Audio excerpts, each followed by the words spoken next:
From panic Evacuate immediately! Evacuate immediately! The fire is in Barefoot! to realization. No, it is devastating. It's absolutely devastating. A community pulled together to rebuild from ashes.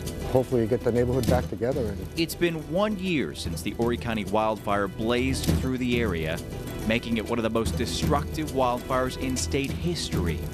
Tonight, we revisit the community destroyed by the flames. The only thing we have left is a tin cup. WMBF News at 6 starts right now. And thank you for joining us for WMBF News at 6. I'm Michael Maley. And I'm Dana Evans. Exactly 1 year ago today, this was the sight that many of us saw over the treetops, large plumes of smoke. And we would later learn it was a wildfire raging out of control along Highway 90, a fire that would move into the Barefoot community. Officials would go on to say dry conditions and underbrush helped fuel the flames that went on to destroy 76 homes and damage dozens more. Now lawmakers hope a new bill will help cut down on the fuel a fire needs. WMBF News reporter Kyle Granger kicks off our wildfire anniversary coverage with this developing story.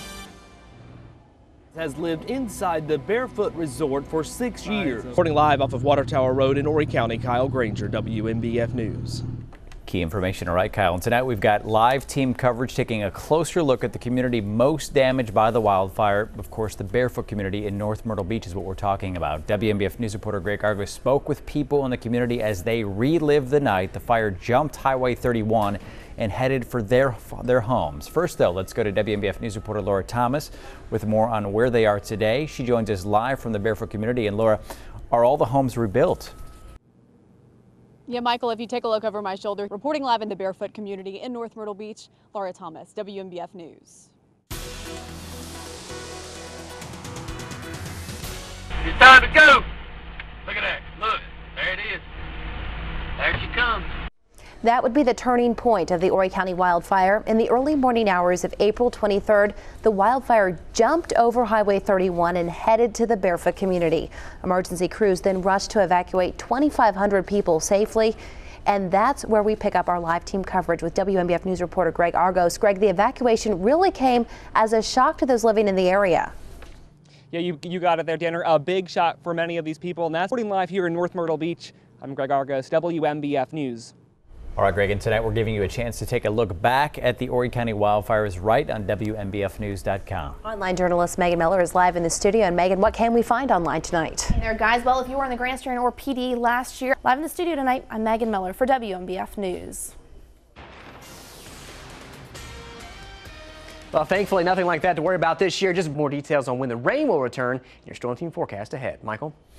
Rob, thank you. Paying up to light up. The State House passed a 50-cent increase in the cigarette tax. Now, with the money raised going to Medicaid, if the increase can make it all the way through the governor's desk, it would be the first increase since 1977. But how are smokers and tobacco stores feeling about the increase? WMBF News anchor Chandy Lowry joins us live in the studio with some answers. Chandy? Well, Michael, the House approved raising the cigarette tax by 50 cents a pack. In the studio, I'm Chandy Lowry for WMBF News. Shannon, thank you. A Senate subcommittee did not take up a House bill barring drivers from sending or reading text messages.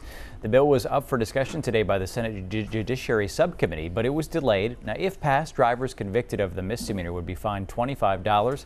Officers would not be allowed to confiscate phones, look through text or email messages, or require phone companies to provide them.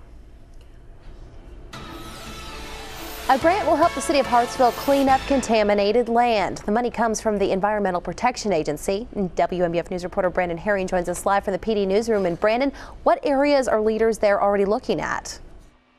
Well, Danner, the city manager tells me they are still trying to figure that out. Live in the PD newsroom, I'm Brandon Herring, WMBF News. All right, Brandon, the latest numbers show 12.2% of South Carolinians are without a job. That's about 1 in 8 people. And WMBF News is trying to help some of those people get back to work. Today we hosted a job fair at Coastal Grand Mall. Job seekers could speak with businesses looking to hire in a range of industries, everything from the Army to Mary Kay Cosmetics.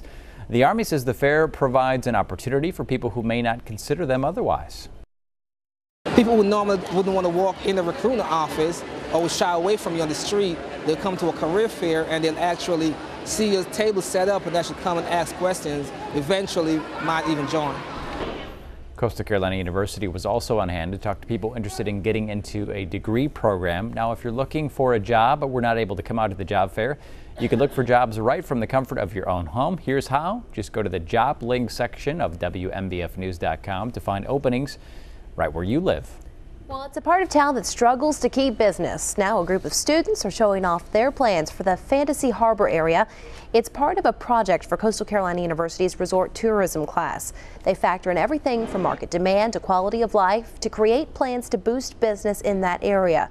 Some students' plans included outdoor recreational facilities, cafes, and restaurants. These concepts are put together from lots of different sources. But in the end, the package is the net idea from the students. This will be the third semester that students created new plans for the Fantasy Harbor area site. Professor Taylor DeMont says that they'll look at a different area next year. Well, new at 6, a Good Samaritan gets robbed for being willing to help someone he thought was in need. The victim tells Myrtle Beach police he was walking through Carolina Breeze on Cedar Street in Myrtle Beach early this morning when he saw a woman sitting by a trash bin. The woman told him she was homeless, and when he pulled out his wallet to give her some money, 2 men came out from behind a truck, grabbed him, and took his wallet. Police say they got away with about $140. Well, it's an intersection where some say drivers ignore the traffic signs. So we sent the Speed Patrol to check things out. What city officials have to say about this intersection. Also encouraging kids to get into higher education, how one Grand Strand school hopes to help kids reach for a college diploma as WMBF News at 6 returns.